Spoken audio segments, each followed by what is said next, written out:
buenos días. Buenos días a Hola, todos. buenos días. Adelante, Juan. Ok. Hola, buenos días. El Foro de Innovación Editorial, o FIE, ha sido organizado por la CANIEM a través de su Comisión de Innovación. De 2017, las 3 primeras ediciones en formato presencial y debido a las restricciones ocasionadas por la pandemia en 2020 y en esta estamos inaugurando el FIE de una manera virtual en línea. Este formato ha traído beneficios en cuanto al alcance del evento. En 2020 se incrementó el número de pláticas y el número de ponentes, así como el número de personas que se conectan a las pláticas.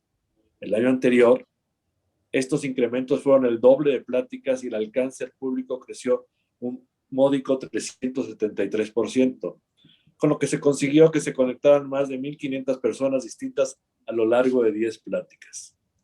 Adicionalmente, tuvimos la oportunidad de tener ponentes nacionales e internacionales que se conectaron desde Colombia, España, Argentina. Lo mismo pasó con el público, alrededor del 48% se contactó desde una locación distinta de México, Estados Unidos y América Latina. Este año, 2021, el FIE nuevamente se llevará a cabo 100% en línea. Contamos con 8 pláticas que a partir de hoy se programarán cada 2 semanas abordando temas donde la innovación impacta de manera positiva en la industria editorial. Nuestro director general de Change Consulting nos hablará sobre la innovación en las industrias creativas. En la siguiente plática tenemos la participación del director de Ejeda, que hablará sobre un nuevo negocio. También contaremos con el director general de CERLAL, que nos dirá cómo la tecnología ha afectado en las formas de leer. Con la participación de Editamos, identificaremos el perfil que el editor debe tener para enfrentar de manera exitosa los tiempos actuales. Adicionalmente, tendremos la intervención del director de Impra, que nos dará herramientas para llevar una buena gestión remota de nuestras empresas en estos momentos en que la tendencia es mantenerse fuera de las oficinas. Estos, entre otros temas, estarán siendo presentados por expertos en el área y continuaremos trabajando para considerar el FIE como un punto de encuentro entre agentes y proveedores de innovación y tecnología y el sector editorial. Esperamos contar con su participación a lo largo de las 8 pláticas. Por último, quisiera dar agradecer a la Comisión de Innovación, Diego Echeverría, la preparación y llevar a cabo este seminario que creo que va a ser de gran ayuda para todos los participantes. Muchísimas gracias y bienvenidos. Muchas gracias, Juan. Pues igualmente buenos días, buen día a todos y bienvenidos a la primera sesión del FIE. Como ya decía Juan, nuestro presidente, la intención de las pláticas es que tengamos 8 pláticas, una cada 15 días y siempre serán los jueves a las 11 de la mañana. Ojalá puedan acompañarnos en todas. Les haremos llegar, por supuesto, el link de Zoom para que puedan acceder. También les quisiera pedir que al final de la plática les vamos a hacer llegar o les vamos a mostrar en la pantalla un QR y hacerles llegar un cuestionario. Si nos apoyan contestando el cuestionario, eso nos ayuda, uno, a conocer sus intereses para poder ajustar las pláticas del próximo año, y segundo, tendremos sus datos de contacto para hacerles llegar cualquier material que Andrés, que en un momento presentaré, por supuesto, nos comparta en la sesión. En cuanto a la logística y la organización de esta primera plática y de las subsecuentes, tendrá una duración de 1 hora. Durante la sesión les vamos a pedir si tienen dudas, preguntas, comentarios, si nos hacen favor de ponerlas en el chat del grupo del Zoom, y con mucho gusto al final habrá una sesión en las que nos harán favor nuestro ponente el día de hoy nos hará favor de atenderlas todas y cada una. Pues ahora sí, para mí es de verdad un honor y un gusto enorme poder darle la bienvenida a Andrés Valencia, nuestro ponente de la primera sesión, que nos va a hablar sobre la innovación en las industrias creativas. Hola Andrés, buen día, ¿cómo estás? Diego, ¿qué tal? Muy buen día. Hola a todos, gracias por estar aquí. Andrés es director general de Change Consulting, y a continuación le haré una breve semblanza que por supuesto es muy resumida porque su currículum es mucho más amplio. Él es consultor internacional de innovación estratégica y exploración de futuros para organizaciones públicas y privadas en múltiples sectores e industrias, incluidos diversos ministerios gubernamentales en países latinoamericanos. Profesor invitado en nivel posgrado para diferentes universidades de México y América Latina. Expresidente del Consejo Promotor de Innovación y Diseño y del Colegio de Diseñadores Gráficos de Jalisco. Fundador del primer capítulo en Hispanoamérica de la comunidad global Speculative Futures y miembro del Consejo Directivo de la Asociación Internacional de Design Futures Intuitive con sede en Estados Unidos. 11 años de experiencia en consultoría estratégica. Andrés es conferencista y facilitador internacional con un portafolio de proyectos en 12 países. Cofundador y director general de la firma consultora Change y socio directivo de Vigilancia de Marcas, una startup de inteligencia artificial para el mundo de las marcas y la propiedad industrial. En verdad, para mí es un gusto y sé que les va a gustar muchísimo la plática. Bienvenido, Andrés, y por favor, pues el micrófono es totalmente tuyo. Muchísimas gracias, Diego. Gracias a todos. Gracias a la Caniem por el tiempo, el espacio, la confianza, sobre todo, la invitación. Y bueno, pues con todo ello tomo con mucha responsabilidad, ¿no? Este banderazo que me toca dar, ¿no? en el ciclo de conferencias para temas de innovación. Así es que, pues espero que la charla sea, primero, muy amena y segundo, de mucho valor para ustedes, ¿no? Algo que conforme vayamos avanzando vamos a ir viendo, pues es que las ideas van fluyendo, ideas, preguntas, dudas, y todo eso creo que puede inclusive pues ir aportando a nuestras respectivas pues dudas, hipótesis y batallas en términos de negocios, y al hablar de futuros, pues por supuesto también en temas personales. Entonces, pues con mucho gusto estoy aquí. La charla, si bien vamos a hablar de innovación y la trataré en algún momento de enfocar a las industrias creativas con algunas señales de cambio que quiero compartirles, pues tiene esta concepción de hablar desde la perspectiva del futuro, y ya más adelante les compartiré por qué hablamos del futuro en plural, pero aprovechar los estudios sobre el futuro, ¿no? Y tomarlos como este proceso y como esta metodología para detonar modelos de innovación, ¿no? Hay muchas rutas para llegar a diseñar innovaciones, ¿no? Y en la que creo firmemente es en la que está impulsada por futuros, ¿no? De ahí el concepto de futures driven, ¿no? Impulsados por futuros para detonar innovación. Actualmente, bueno, colaboro con Change, ¿no? Una firma consultora de innovación estratégica a partir de la exploración de futuros, y colaboro en la Design Futures Initiative, esta organización global, ¿no? De la que básicamente me encargo que en América Latina se desarrollen dinámicas y proyectos, ¿no? En torno a los futuros. Y estas son algunas de las organizaciones globales con las que he tenido la oportunidad de colaborar, ¿no? Y hemos desarrollado diversos modelos y portafolios de innovación, cada uno de ellos pues impulsado en diversas etapas, ¿no? Con diversos formatos, pero al final del día todos con la promesa de marca desde Change de ser a prueba de futuros, ¿no? Nuestro valor y parte de lo que les estaré compartiendo en la charla de hoy, pues tiene que ver con esto, con ayudar en el desarrollo, ¿no? De esta conciencia de que si cambiamos la manera en la que pensamos, actuamos, sentimos, percibimos el futuro, los futuros, pues eso nos permite tener un espectro mayor para diseñar una nueva generación de valor, ¿no? Al final del día me gusta mucho definir, ¿no? La innovación estratégica como la creación de nuevo valor, la creación y la entrega y la captura de nuevo valor, y obviamente pues comercialmente hablando que sea relevante, que sea sustentable. Entonces, pues con esto en mente, creo que la charla viene muy a bien. La promesa de todo lo que hacemos, incluyendo pues este tipo de espacios, es que todo lo que se comparta sea prueba de futuros, que esté centrado en las necesidades y en temas de dinámicas humanas, que impulse la curiosidad, ¿no? Que nos permita tener claridad en cuáles son los próximos 3, 5 pasos que podemos hacer para tener victorias rápidas. Y pues como siempre, ¿no? El futuro es de los audaces, entonces impulsarlos, animarlos, acompañar las iniciativas para que tengan esta audacia en los nuevos modelos de valor y por supuesto pues creemos en que si colaboramos tenemos todo lo necesario para impulsar a América Latina como una nueva megaregión, ¿no? Unida y con estos intereses pues como puesta en común.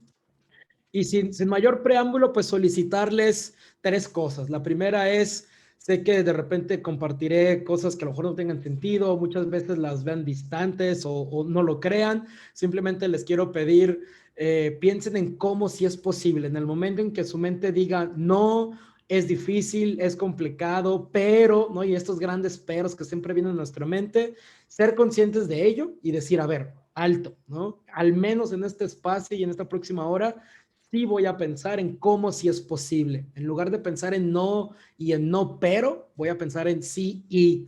Y entonces ese es un gran cambio de paradigma y de mentalidad, ¿no? Segundo, pues cuando hablemos de futuros y de la prospección y especulación, pues no confundirlo con adivinación, no tenemos nada que ver con la lectura de manos, del tarot o de cuarzos o de bolas de cristal, ¿no?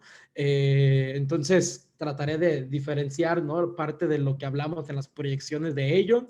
Y por último, pues pedirles flexibilidad cognitiva, es decir, que su mente, que sus ideas, que su corazón, que su cerebro le dé espacio a nuevos conceptos y a nuevas iniciativas, ¿no? Y darnos cuenta de que si sumamos todo este tipo de bagaje, pues al final del día nos permitirá conectar nuevas ideas, ¿no? Entonces, bueno, si en algún momento de la charla o de proyectos, de iniciativas de innovación o estratégicos, etcétera, de repente se topan con algo que no saben, pues creo que una frase que me gusta mucho es esto: si no sabes lo que es, di que es jazz, y entonces nos sentiremos cómodos con esta improvisación. Y segundo, pues si no saben por dónde empezar, simplemente que dar un primer paso, nos vamos a dar cuenta que sí era por ahí o que no era por ahí. Entonces, eso de entrada ya nos da un nuevo conocimiento. Acuérdense que en el mindset de innovación no es que le tengamos miedo a la palabra fracaso, pero en un concepto mucho más idealista tratamos de entender que cuando no ganamos aprendemos, ¿no? Y entonces, ¿qué estamos aprendiendo? Que por ahí no era. Y entonces eso ya es una primer gran aprendizaje, gran hallazgo de la innovación, ¿no?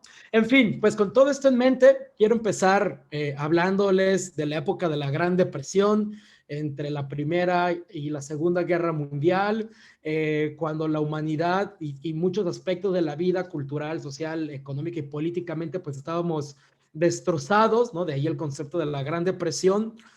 Hubo una serie de empresarios, ¿no? Y de visionarios que dijeron, bueno, si acabamos de demostrarnos que la humanidad simplemente está para destruir, ¿por qué no nos demostramos a nosotros mismos que también podemos construir y podemos como humanidad ser distintos? Entonces, esto le dio vida a la Feria Mundial de Nueva York de 1939, que es este espacio en el que el gobierno, sobre todo Estados Unidos y muchas organizaciones privadas, trataban de dar este espacio para que nos volvamos a inspirar y a darnos cuenta que la humanidad también puede diseñar mejores escenarios, de diseñar mejores futuros y que no nada más destruimos, sino que también construimos. Con esto en mente, la temática de la exposición, que duró un año y hubo más de 40 millones de visitantes, fue el tema de el mundo del mañana. Entonces, era una exposición en donde se invitaban a un montón de marcas, ¿no? En aquel momento las marcas globales y las que dominaban la economía, a que nos dijeran, estando en 1939, cómo ellos veían al mundo en 1960. Y esto pues básicamente era un ejercicio, por un lado sí de visualización, pero al mismo tiempo de empezar a construir estas rutas estratégicas para construir, ¿no? un progreso, una nueva fase de crecimiento y de desarrollo. Entonces, pues muchas marcas, aquí vemos una fotografía, ¿no? Westinghouse, que hoy la conocemos como White Westinghouse, una marca de electrodomésticos, cómo ellos en el 39 veían que en el 60 íbamos a vivir, ¿no? Lleno de tecnología, de robots, ¿no? Por supuesto, esta visión muy retrofuturista del futuro, muy tipo supersónicos. Ellos visualizaban que íbamos a tener estos robots a nuestro servicio. Y en fin, así hubo muchas exposiciones y compartían la visión. Sin embargo, una de las exposiciones de mayor peso fue la que se llama Futurama, y las marcas de Detroit se unieron para en conjunto decirle al mundo cómo ellos veían el desarrollo de la humanidad, el crecimiento de las ciudades, y esto que estamos viendo en mente pues son maquetas, algunas en tamaño real, otras a escala evidentemente, y estas maquetas pues tienen la intención de ayudarle a la gente. Pueden ver aquí al lado en la parte de la derecha, ¿no? Las personas viendo estas maquetas de cómo funcionarían las ciudades. Como en aquel momento, pues claro que el desarrollo económico se daba a partir del desarrollo de movilidad y del automóvil, pues estaban centradas las ciudades en los automóviles. De ahí la infraestructura que ellos estaban proponiendo de estos grandes freeways, ¿no? Las carreteras y estas avenidas con 16 carriles, 8 de ida y 8 de vuelta. Entonces la infraestructura alrededor de esta movilidad. Y me gusta mucho porque justo nos permite ver cómo ellos estaban pensando planear y diseñar el futuro. Están en el 39, repito, cómo ellos veían el 60. Entonces, en la fotografía de la derecha pueden ver cómo construyeron estas macromaquetas de las ciudades y le daban acceso a la gente para que se sentara por X periodo de tiempo a reflexionar sobre lo que estaban viendo. Entonces la gente era consciente de hacia dónde iban los planes de desarrollo, hacia dónde las marcas pensaban que la tecnología nos iba a llevar. Y entonces la gente tenía una interacción y daba su retroalimentación, opinaba y tenía, pues, obviamente un tema mucho más crítico al respecto. Es decir, había una intención y se estaba compartiendo para construirla en conjunto. Entonces la gente sabía en qué se tenía que enfocar, qué tenía que estudiar, los hijos en qué tenían que estarse enfocando para tener un futuro, entre comillas, dentro de ese futuro. Y entonces inicia una serie de pláticas y de desarrollos alrededor de cómo se iba a ver el futuro, pero a partir de esto, de la conciencia de hacia dónde queremos ir. Pasan los años y un ejercicio mucho más cercano. En el 83 hay una película que se hizo aquí en México que se llama México en el 2000, inclusive está en YouTube. Y básicamente el cuestionamiento estando en el 83 era de cómo va a ser México en el 2000, cómo lo visualizamos. Yo nací en el 86, entonces lo primero que hice fue ver cómo era de entrada mi ciudad, ¿no? Guadalajara en el 83, así se veía Guadalajara en el 83, el mundo así se veía en el 83, Microsoft Word 1.0 nació en el 83, la primera colección de relojes Swatch nace en este mismo año, algún genio nace con el concepto de los chicken nuggets, y bueno, los grandes hits de aquel momento, pues hoy son los clásicos de oro, ¿no? Entonces, mientras así se veía México, Guadalajara y el mundo, la película lo que planteaba es que en el 2000 México iba a tener un desarrollo, iba a ser un país ejemplar para el mundo, ¿no? Entonces, para no entrar tanto en detalle, la película empieza con estas 4 perspectivas. La primera es las familias mexicanas vestidas de blanco, desayunando unidos, comiendo frutas y verduras, nada frito. Segundo, nuestros líderes políticos iban a ser nuestros líderes indígenas, ¿no? Y obviamente muy ligados a la tecnología. Inclusive podemos ver aquellos celulares llamados StarTAC, ¿no? Que eran los que se desdoblaban. Que inclusive para el 83, cuando fue que se hizo esta película, era muy avanzada esa tecnología. En la parte de abajo vemos que como México es un país tan progresista y tan evolucionado, las prácticas profesionales de los músicos se da en el transporte público. Entonces tú te subes al camión y en la parte de atrás viene media orquesta amenizando el trayecto, y como es un país civilizado, pues la policía realmente se dedica a dar guía a los turistas que nos visitan en sus autos eléctricos.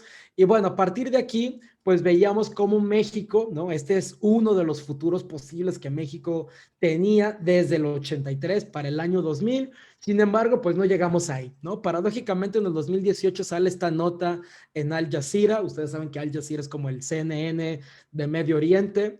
Y entonces, no sé si ustedes vean como la paradoja en esta nota, ¿no? Pero imagínense a la reportera en Medio Oriente, en un refugio antibombas, adentro de un traje antirradiación, escribiendo, ¿será México el país más peligroso del mundo? La respuesta realmente es irrelevante, ¿no? Pero el tema es, ¿por qué estamos aquí, no? ¿Qué pasó? Si esta es la visión que tenemos de México, ¿por qué entonces estamos con estos titulares? Entonces, pues si a pesar de tener una visión a futuro positiva, pues no estamos ahí, algo salió muy mal, las decisiones que hemos tomado pues no han sido de todo correctas, porque en lugar de tener un futuro que se ve así, pues llegamos a un futuro que se ve así. Entonces, ¿qué pasó en el Inter? ¿Qué decisiones tomamos para bien o para mal?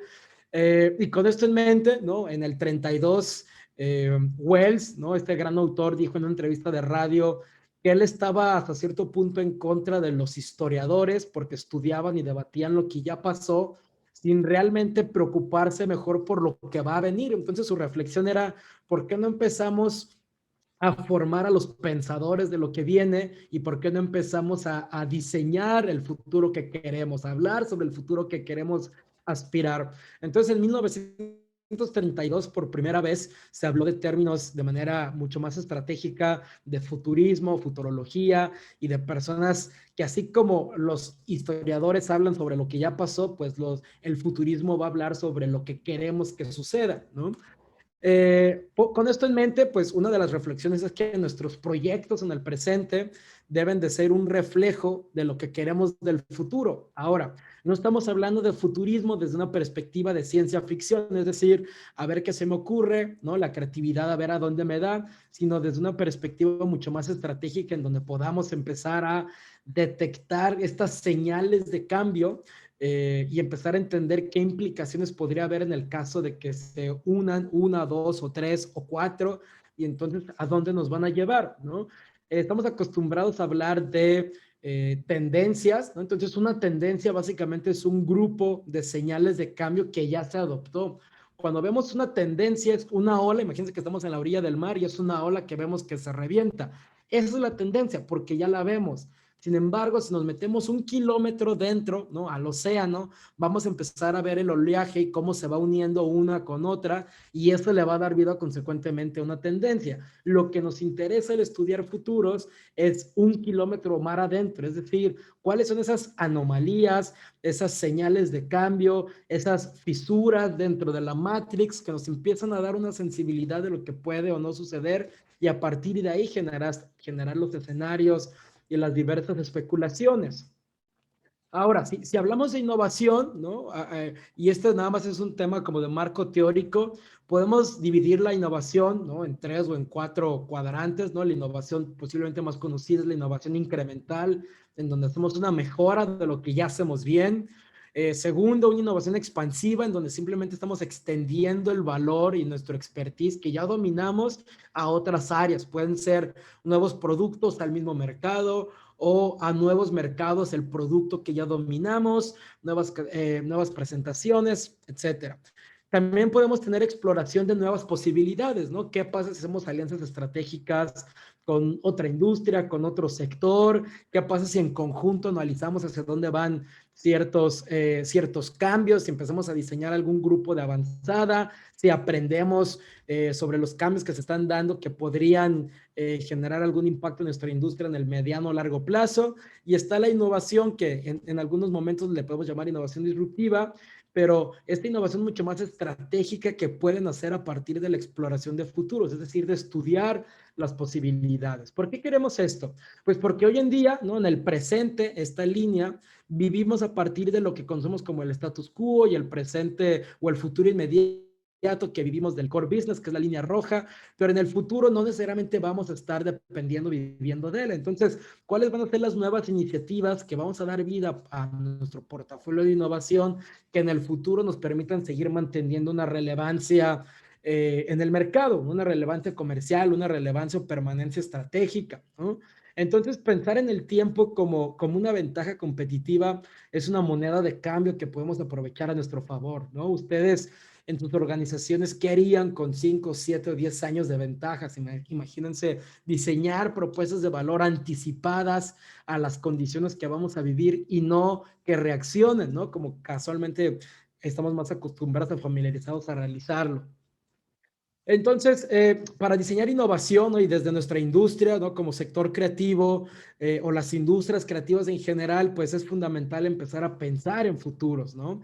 Entender de alguna manera que la gestión del presente y del status quo son necesarios para mantener nuestra operación y nuestra relevancia en el presente, pero al mismo tiempo ser conscientes de que eso no necesariamente es compatible con los futuros que queremos diseñar. ¿Por qué no es compatible? Porque vamos a romper y a redefinir muchos paradigmas, ¿no? Entonces, pensemos en el futuro, ¿no? Y en este camino constante construido a partir de la innovación como en una cerradura, una cerradura de puerta en donde tú te asomas y alcanzas a ver simplemente parte del cuarto o parte de lo que está dentro de esa cerradura, y entonces tienes una perspectiva limitada. Esos casi siempre son las creencias, los paradigmas, el sistema de creencias o el status quo.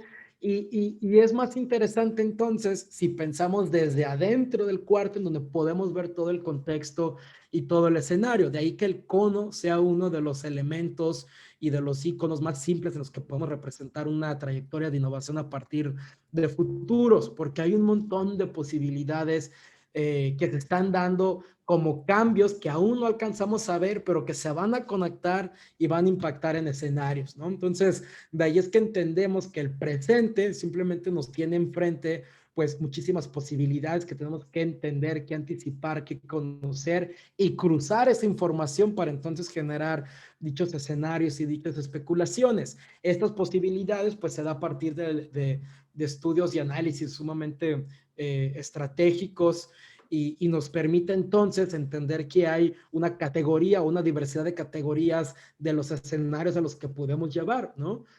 Podemos llegar a escenarios posibles donde es posible que pase X y Y. Es probable que suceda para bien o para mal. Es justificable, aunque puede ser un poco improbable. Y dentro de estas categorías, pues entender cuál es lo preferible para nosotros, es decir, qué es lo que queremos que suceda. Entonces, entender que con estudios sobre el futuro podemos anticiparnos a estas condiciones y construir del presente a ese futuro una ruta de trabajo a partir de las innovaciones.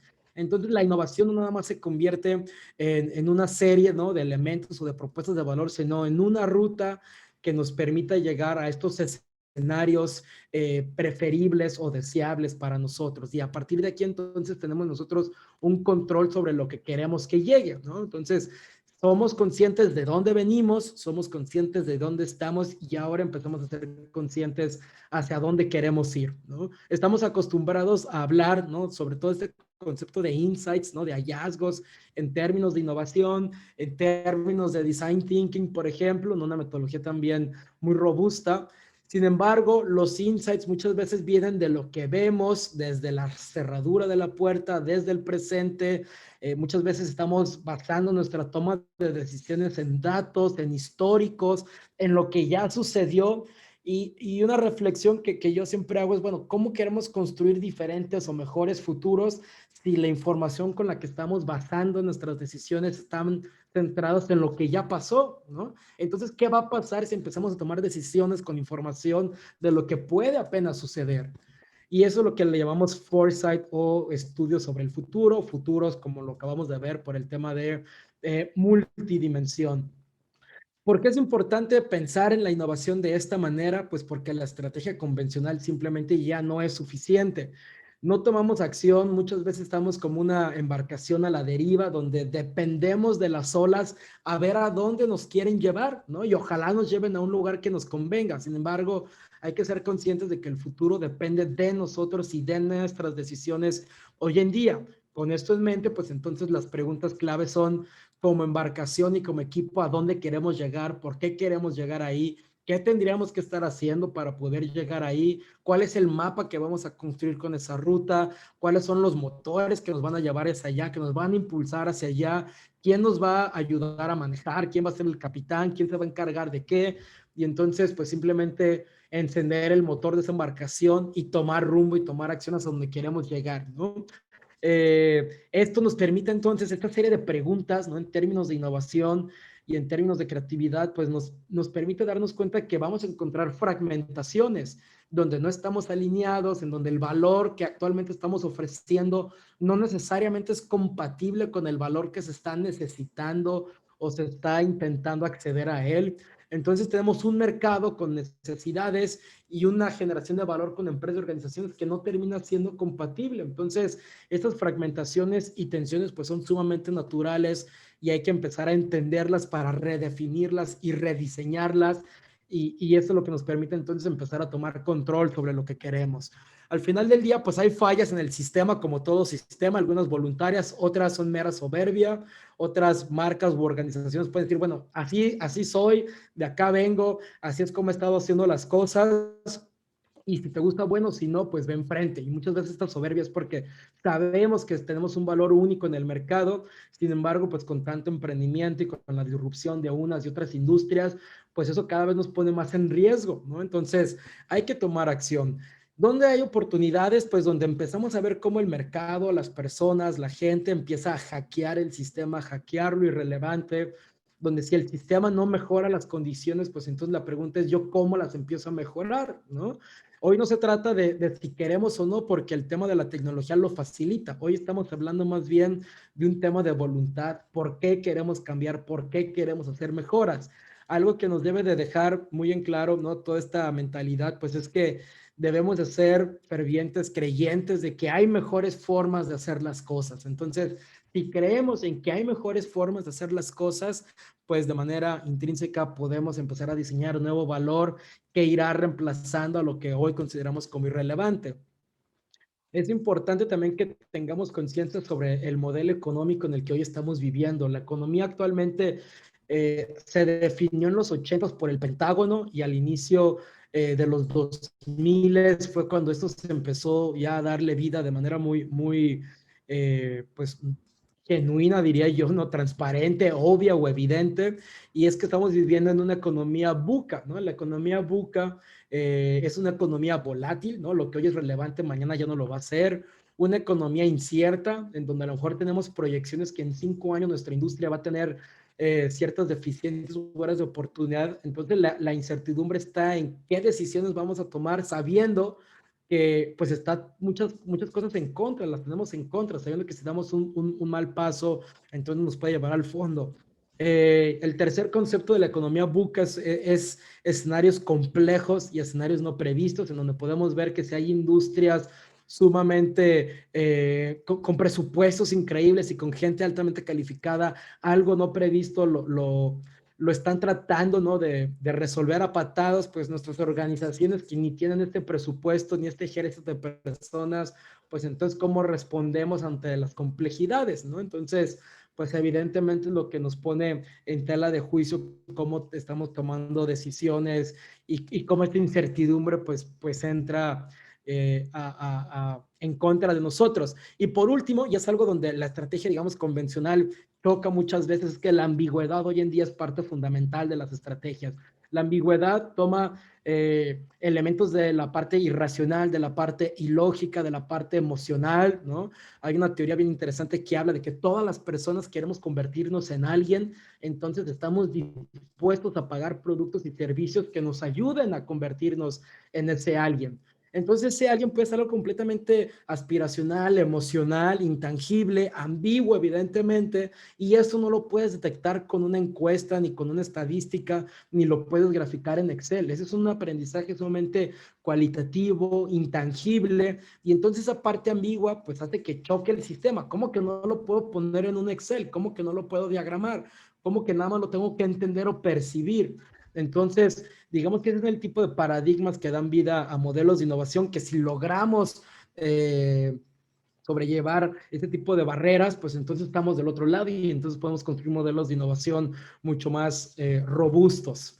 Un ejemplo que me gusta mucho compartirles, ¿no? De nuestra industria creativa es Spotify, ¿no? Una plataforma en la que todo el mundo somos conscientes, estamos cercanos a ella. Spotify divide su departamento de innovación en 3 áreas. La primera que tiene que ver con futuros, que es Spotify Research, Spotify Investigación. Únicamente está enfocada en la investigación de las señales de cambio en 9 ejes estratégicos que pueden o podrían impactar el modelo de negocio de Spotify. Estos 9 modelos, ¿no? Los voy a poner aquí en pantalla donde dice Research Areas, tienen que ver con los algoritmos, tienen que ver con inteligencia de audio. Spotify está investigando muchísimo sobre tecnologías del lenguaje, sobre el modelado de usuarios, machine learning, etcétera, etcétera, ¿no? Entonces, la primera, el grupo de avanzada de futuros dentro del Departamento de Innovación de Spotify está aquí.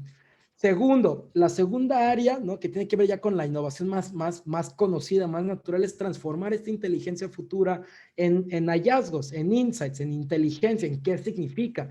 Aquí se construyen posibles propuestas de valor. Y el tercer departamento, la tercera área, que es el departamento de diseño estratégico, son quienes se encargan de validar y de prototipar de manera tangible estas propuestas de valor. Un gran aprendizaje que les comparto con mucho gusto es que las personas compramos lo que percibimos, ¿no? Entonces, hay que diseñar para la percepción, diseñar esas propuestas de valor, diseñar esas soluciones. Y aquí es donde entonces la inteligencia futura, perdón, pues tiene un gran valor, porque entonces los insights los estamos generando a partir de la inteligencia futura y no de lo que ya sucedió. Y este gran cambio de paradigma es lo que nos permite, sí, continuar con el proceso de innovación natural, con los hallazgos que se necesitan para desarrollarlo. Simplemente la fuente de esa información, pues no fue lo que ya sucedió, sino lo que puede suceder. Y eso es lo que nos permite tener un espectro de posibilidades y aminorar el riesgo. Básicamente necesitamos señales de cambio, construir mundos, escenarios, conceptos, artefactos, ya veremos algunos ejemplos, y a partir de ahí de construir una estrategia para construir ese rumbo. De alguna manera hay que vernos como, haciendo un ejemplo muy burdo, pero como meteorólogos. Un meteorólogo no está leyendo el futuro ni con tarot, ni con señales, perdón, ni con palmas de manos, ni con cuarzos, ni con bolas de cristal. Lo está, ¿no?, proyectando, no prediciendo, lo está proyectando a partir de la lectura de señales diversas. Y entonces genera la especulación de que puede que llueva o puede que no, pero a partir de ahí se genera esta inteligencia. Entonces, de alguna manera, hagamos esto con nuestras organizaciones. ¿Cuáles son las lecturas de las señales que tenemos a nuestro alrededor que podemos cruzar y decir, mañana necesito gafas o necesito un paraguas, pero estoy preparado para cualquiera de los dos escenarios, ¿no? Ese es el modelo que necesitamos: señales, posibilidades o estrategia, que es de lo que he estado hablando, y ahorita les voy a compartir algunos ejemplos, ¿no? Por ejemplo, 4 señales de cambio que se vienen para nuestra industria. A continuación, primero un poquito de mentalidad para poder, ¿no?, como entender de dónde vienen y hacia dónde van. Es importante hacernos preguntas del tipo, ¿qué pasaría si? ¿No? What if? ¿No?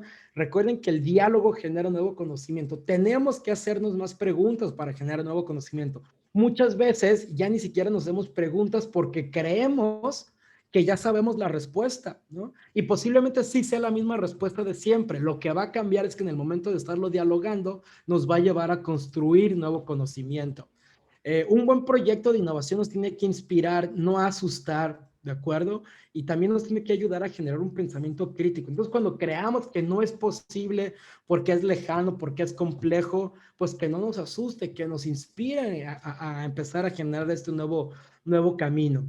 No sé si alguien ha visto esta película que se llama Her, ¿no? Ella en inglés, H-E-R. Básicamente habla de cómo en el futuro este tipo se enamora de su sistema operativo, de Siri, ¿no? De esta mujer que siempre está con él y que lo apoya y que lo conoce y que dialoga, platica, le da ideas, etcétera. Entonces, esta película es un ejemplo perfecto de cómo se construye un mundo, ¿no? ¿Quién es el personaje? ¿En qué contexto vive? ¿Cuáles son las emociones? Y un escenario en particular. Encuentra en su sistema operativo una acompañante, ¿no? ¿El artefacto cuál es? Pues el artefacto es la interacción con la que está generando este intercambio, ¿no?, de valor entre su sistema operativo y sus emociones. Entonces, lo que nosotros necesitamos construir es señales de cambio que nos permita construir mundos, narrativas y artefactos para entender hacia dónde pueden ir las posibilidades. La construcción de estos escenarios y de estos artefactos es lo que estratégicamente le va a dar vida al portafolio de innovación, porque entonces tenemos ahora iniciativas para desarrollar el producto, el sistema operativo, la inteligencia artificial, el modelo de negocio, la experiencia, etcétera, etcétera. Entonces, el portafolio de innovación nace a partir de la lectura de las señales, ¿no? Algunos ejemplos de esto, ¿no? Voy a empezar con algunas provocaciones. Una amiga diseñadora que se llama Aggie Hines, que ella está en Reino Unido, es diseñadora estratégica, pero hizo un doctorado en biotecnología, y ella, su tesis es: el mundo está tan mal que el mundo no tiene arreglo. Es mejor modificar genéticamente a los bebés para que entonces en el futuro nos adaptemos al cambio climático.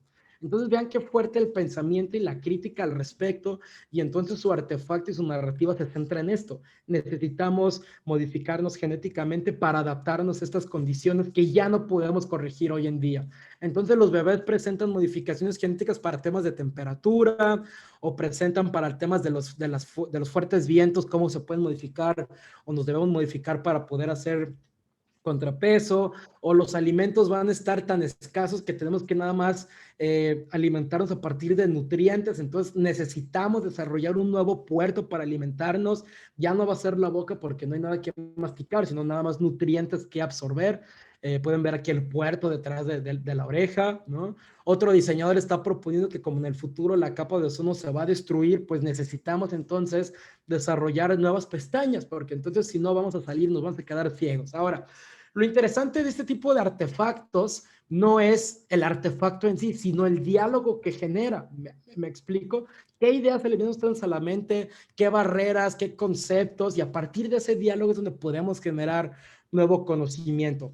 En el 2010 lo hizo DHL. DHL en el 2001 con el tema de los ataques terroristas a las Torres Gemelas, DHL llegó a la idea, a la conclusión de que qué va a pasar en un mundo cuando otra vez la industria aeronáutica se había paralizado. Ustedes recuerdan que en aquellos entonces el mundo de la aeronáutica se paralizó por semanas, y entonces pues la logística y los negocios se cayeron, porque entonces nadie podía mover nada porque nadie estaba preparado para ello.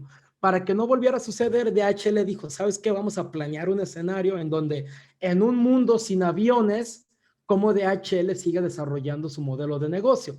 Pasan los años y en el 2010, cuando en Europa explota este volcán en la parte norte y por 3 o 4 meses se paraliza nuevamente la industria de la aviación, la única empresa que tuvo crecimiento y que siguió operando fue DHL, porque estaba preparado para estas condiciones. Las demás tuvieron que reaccionar. En el 2013, H&M, ¿no? Esta marca de ropa que todos conocemos, lanzó una campaña que se llamó The Third Long Mask, y ellos decían que en el 2030 la humanidad va a necesitar vivir con máscaras. Y entonces eso no tenía por qué impactar en la moda. Y ellos proyectaban que en el 2030 viviéramos con máscaras, pero por un tema de contaminación. Pero vean cómo se sentía, ¿no? Sabían de alguna manera, especulaban al respecto y estaban semi preparados para este tipo de escenarios. ¿Qué pasó? Pues vienen 10 años antes, una pandemia, y nos orilla a vivir en este escenario. Hay empresas que estaban o que están preparadas para ese tipo de escenarios, y todo fue a partir de la anticipación. Si bien no fue por contaminación, eso es irrelevante. El tema es que estábamos preparados para vivir en un mundo con máscaras. Esta otra especulación que habla sobre un mundo con sobrepoblación donde no nos alcanzan los alimentos. Entonces, al momento de ir a comer, necesitamos conectarnos a estas ondas y comer de los nutrientes, como lo haría una jirafa, un elefante, etcétera, ¿no? Entonces, vean ese tipo de pensamiento críticos al respecto que nos orilla a pensar, pues, en cómo podemos evitarlo, cómo podemos atenderlo, cómo podemos resolverlo, cómo podemos influenciar un cambio.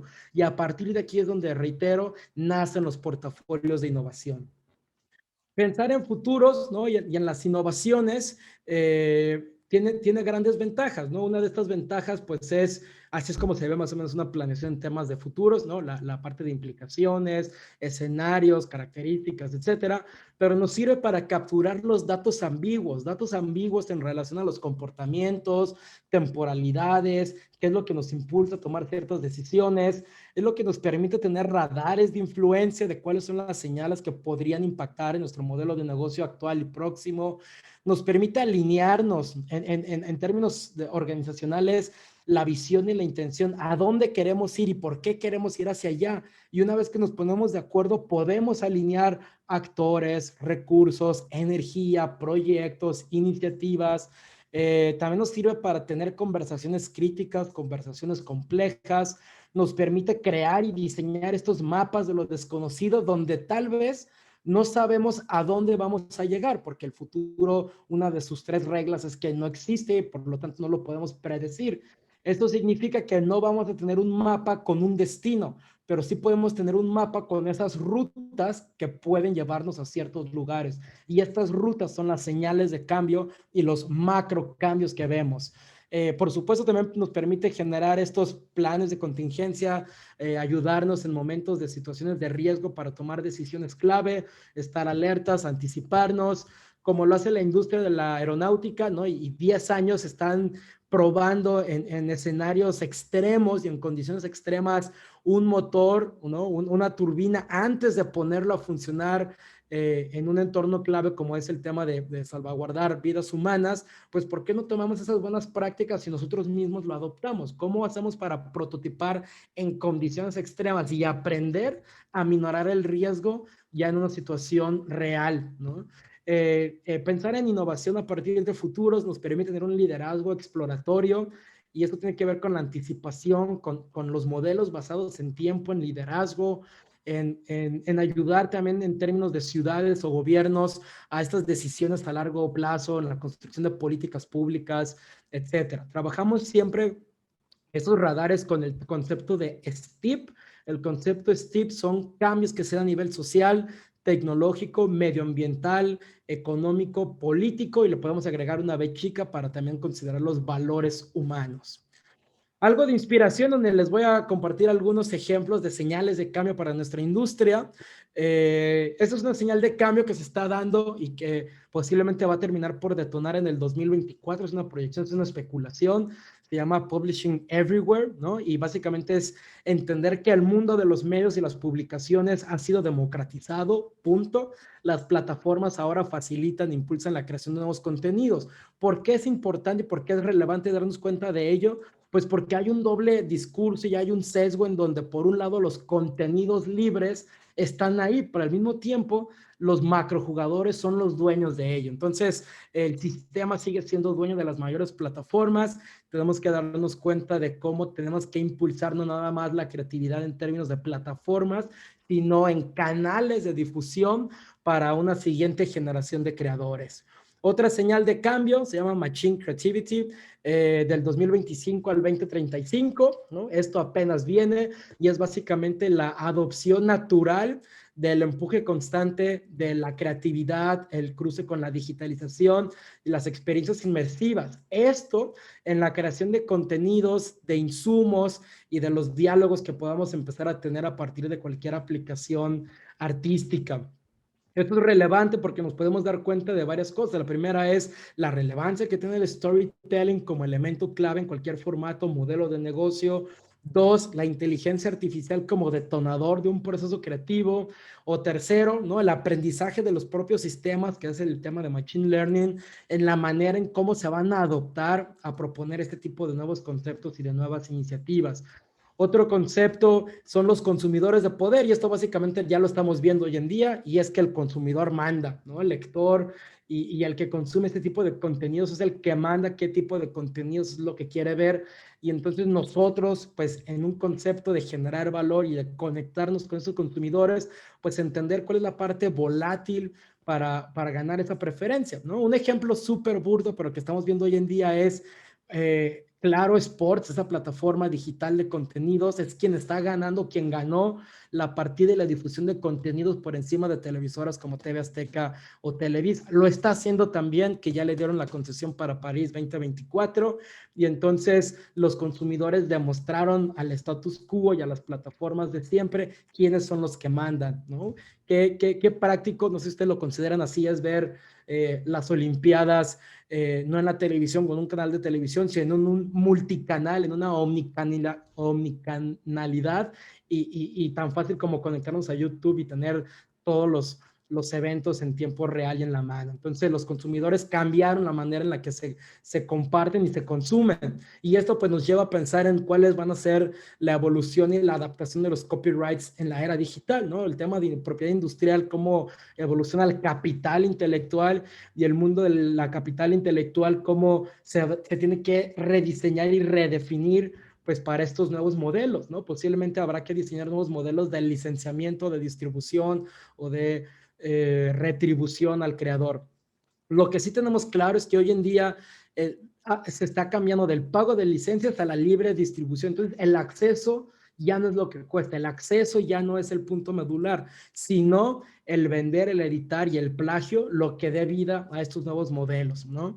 Y un ejemplo, estos simplemente son señales de cambio de muchísimas que hay, ¿no? Ahora, ¿qué pasaría si cada uno de ustedes toman, nada más haciendo un ejercicio muy rápido, estas señales de cambio y las metemos a la licuadora y decimos, entonces su empresa, ¿cómo se va a ver en el momento que esto suceda o no suceda? ¿Qué tipo de decisiones van a empezar a tomar, ¿no?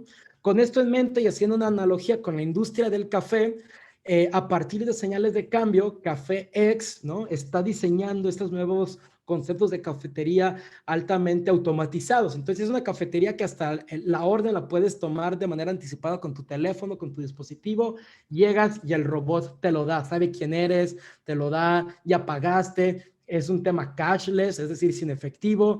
Entonces es una transacción económica a partir de señales de cambio para la industria del café. Pero al mismo tiempo, Imagine Café, esta cafetería en España, está proponiendo lo contrario. Este modelo nació el año pasado, a media pandemia, y lo que propone es que la cafetería del futuro es una cafetería humana, interactiva, donde vas y tienes presentaciones, vas y conoces gente a partir de jugar videojuegos, hay un espacio, un estudio de música donde puedes llegar y tú eres baterista, tú eres guitarrista y nos ponemos a tocar ahí. Entonces vean cómo la industria del café está leyendo de manera distinta las mismas señales de cambio. Por un lado, alguien dice, el futuro es completamente automatizado y alguien dice, no, el futuro es completamente humanizado. Entonces, pues el futuro nos dará la respuesta, ¿no? Pero vean qué interesante cómo se generan estos modelos de innovación a partir de la diversidad de lectura de señales. En el tema mucho más estratégico, un banco alemán, N26, acaba de hacer hace unos meses una alianza comercial con Dropbox. Imagínense un banco haciendo una alianza comercial con una plataforma digital, ¿no? Para N26 el futuro de la banca se ve así, de tal manera que hace una alianza con Dropbox. Ahora, al mismo tiempo, Santander, otro banco, competencia de N26, dice, no, yo no tengo que hacer una alianza con Dropbox, yo tengo que generar estos espacios humanizados. Entonces, Santander está diseñando estas, son sucursales, cafetería y coworkings, ¿no? Donde le da pues este valor a sus clientes. Entonces vean cómo Santander está pensando en el futuro de la banca y cómo N26 está pensando en el futuro de la banca. Simplemente son ejemplos de cómo podemos ver pues esta diversidad en los modelos y en las aplicaciones estratégicas, ¿no? Nos permite entender que si nosotros detectamos señales de cambio, pues el valor está en la sensibilidad y en la capacidad estratégica que tenemos para interpretarlos. Y por último, para dar cierre a la charla, pues decirles y compartirles que como organización, como equipos de trabajo, nos tenemos que empezar a sentir cómodos con la improvisación. Si bien la estructura, el orden, la práctica y la calidad, digamos, y el no cometer errores, ¿no? Como una orquesta, es lo que nos lleva a tener una estructura robusta como empresa. Hoy en día, lo que la economía está, digamos, beneficiando no es este tipo de orquestas y de grupos y de músicos de nota que lo llevan a la perfección, sino como si fuéramos un grupo de jazz, alguien que nos sentimos cómodos con la improvisación y vamos viendo qué sucede, vamos experimentando. Entonces, no significa que tengamos que dejar la orquesta y convertirnos en un grupo improvisador, significa que mientras nuestra orquesta funciona y hace lo que es muy bueno, ¿no? Músicos por nota, vamos dando un espacio para que dentro de nuestra estructura, ¿no? Rígida, existe espacio para la improvisación y eso es lo que nos va a permitir tener modelos y buenas prácticas como la que les acabo de compartir, detonar modelos de innovación a partir de señales de cambio. Y evidentemente, pues una industria de las que más tracción puede tener en estos temas es la industria creativa. ¿Por qué? Porque utilizamos las herramientas necesarias que otros industrias tienen que aprender y que nosotros lo tenemos. Tenemos creatividad, tenemos empatía, tenemos la conexión, tenemos esta flexibilidad, tenemos el dinamismo, tenemos conocimiento, tenemos experiencia, sabemos trabajar de manera interdisciplinaria, conocemos de nuevos formatos. Entonces, si hay una industria preparada para los retos que estamos viviendo y que se avecinan, pues somos nosotros. Los invitaría a tener este mindset de apertura y a construir sus modelos de innovación con esto en mente. Para terminar, les quiero compartir este video. Este video es un escenario futuro de una marca de autos que se llama Lexus, ¿no? Seguramente la conocen, es la división de lujo de Honda. Y Lexus, con las señales de cambio, encontró que el futuro de los automóviles, ¿no? El futuro de la movilidad tendrá que ver con los autos hiperpersonalizados, hipersegmentados. Entonces ellos se preguntaron cómo yo, una agencia, una marca de autos, puede diseñar un auto a medida. Entonces, dentro de las exploraciones que hicieron, encontraron esta oportunidad de negocio y esta oportunidad que están, pues evidentemente ahorita nada más en etapa de compartir para ver qué sucede, pero este es uno de los escenarios típicos que las organizaciones construyen para que se pueda definir a partir de ahí un portafolio de innovación. Entonces, dura un par de minutos, disfrútenlo y con esto terminamos.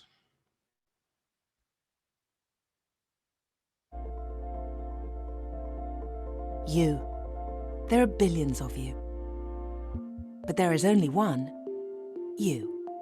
So what if selecting your next vehicle focused on what truly matters? You. Introducing Genetic Select by Lexus, the world's first service that uses human genetics to match you with the car of your genes. Through a partnership with 23andMe, using their proprietary DNA genotyping, one small saliva sample will unlock your DNA, telling us where you're from, where you're going, and now, how you're going to get there. Within 48 hours, your handcrafted Lexus will be delivered to your driveway. Based on your chromosomes, everything from the model, styling, and performance capabilities will be crafted exclusively for you. Inspired by your favorite scent, a genetically personalized new car smell. If your DNA markers reveal a susceptibility to freckling, protective UV tinting. Even an enhanced windshield matched to your personal prescription. Genetically predisposed to high caffeine consumption, enlarged cup holders. And best of all, operating your vehicle no longer requires a key. The perfect driving experience is in our DNA, because it's also in yours. Experience craftsmanship at the genetic level. Experience amazing. Bueno, pues evidentemente este mundo y escenario y esto que nos comparte al final tiene hasta este toque de humor, ¿no? De prender el auto con la lengua. Eso pues nada más es algo para emocionalmente engancharnos y que la conversación se detona y entonces nos recordemos el video y lo podemos estar compartiendo, hablando de él, etcétera. Pero al final del día vean cómo plantean ellos el futuro para su marca, hacer estas colaboraciones en otras industrias, otros modelos y a partir de ahí detonar propuestas de valor, ¿no? Espero que lo hayan encontrado útil, interesante, relevante. Esto es todo. Les quiero agradecer mucho. Aquí en pantalla están viendo mis datos de contacto, ¿no? Por si quieren seguir la conversación, mis redes sociales, @futuristmx. Y pues nada, aquí estoy a sus órdenes por si hay algún comentario, alguna pregunta. Y pues nuevamente muchísimas gracias por el espacio. Muchísimas gracias, Andrés. Sin duda, interesantísima la plática y pues va a mover muchas opiniones y muchas dudas seguramente. Pues como bien decía Andrés, tenemos un momento para hacer algunas preguntas del público. Tengo ya aquí un par en el chat, entonces pues si me das oportunidad, Andrés, yo te las leo y nos compartes tu opinión. Sí, La adelante. primera de ella, de Lilia Torrentera, es: ¿cuál es el reto para cambiar la estructura mental dentro del gobierno, principal ancla para el cambio y esta visión de planeación a futuro? Muy buena pregunta y creo que es la pregunta del millón. Mira, como todo el tema de futuros, creo que no lo mencioné, pero al final del día todo ese tipo de iniciativas nace de una perspectiva sistémica, es decir, ¿no? Con esta teoría como la teoría del caos, el pensamiento sistémico lo que nos dice es todo está conectado con todo, entonces no hay una respuesta absoluta, más bien hay una serie de respuestas en muchas áreas que nos permiten empezar a definir este tipo de conceptos. Entonces, pues yo hablaría inclusive de que el principal reto termina siendo cultural, ¿no? Es un tema cultural, es un tema de cómo el poder actualmente está administrando, gestionando el sistema o el presente. Es un tema de que nos permite entender que necesitamos nuevos tipos de líderes y nuevos liderazgos. Entonces, a todos este tipo de personas, ¿no? que de alguna manera podemos estar involucradas en estos cambios, pues es decir, bueno, ¿cuál es la perspectiva del futuro que queremos? Y a partir de ahí empezar a generar estas iniciativas. Pero actualmente ese cambio yo pienso que se da de manera mucho mayor cultural, porque lo que necesitamos pues es, pues de entrada, tener esta voluntad de cambiar porque creemos que hay mejores formas de hacer las cosas, ¿no? Entonces, creo que hay gobiernos que lo están haciendo de alguna manera bien porque se están dando cuenta que necesitamos cambiar.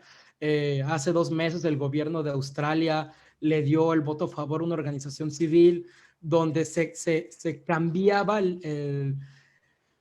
el tema fue, la secretaría, una asociación civil demandó al Ministerio de Salud de Australia porque dieron un permiso y una concesión a una minera de explotar una de las minas y eso generó contaminación y enfermedades en una de las regiones. Entonces la demanda fue de que no puedes conceder, ¿no?, este tipo de permisos y iniciativas si atentas contra la salud de tus propios habitantes. El gobierno